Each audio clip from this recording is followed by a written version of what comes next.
Hello guys, welcome to my new blog. तपाईँलाई मेरो ब्लगमा स्वागत छ। आज चाहिँ म पसल जानेछु चिया पकाएर बिस्कुट खानको लागि है। अनि बुवालाई खाजा हुन्छ भनेर अब पसल जाउँ, अनि त्यहाँ भेटौँला। म चाहिँ अब पसल आइसकेको छु है। पसल चाहिँ इधर पसल है हमारा। बिस्कुट ह्याप्पी ह्याप्पी 3टा अनि एउटा टेस्टी मारी किन्न त किन्नारी।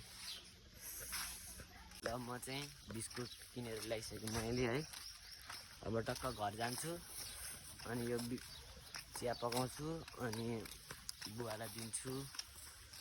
अब चाहिँ चिया पकाउनतर्फ लाग्छु है। ल सबैले हेर्नु होला। चाहिँ घर आइपुगिसकेको छु है। बिस्कुट यहाँ छ, चिया चाहिँ यहाँ पाकिरहेको छ यहाँनिर।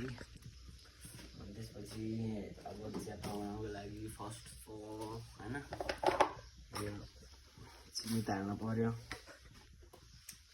अब म चिनी हाल्छु नि, यहाँ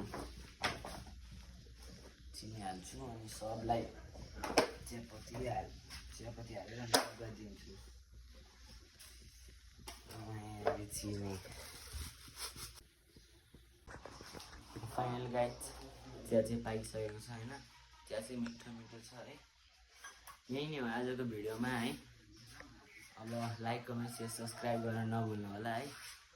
यति भन्दै चाहिँ म मेरो यो भिडियोलाई चाहिँ यही इन्ड गर्न चाहन्छु है। अब अर्को भिडियोमा भेटौँला।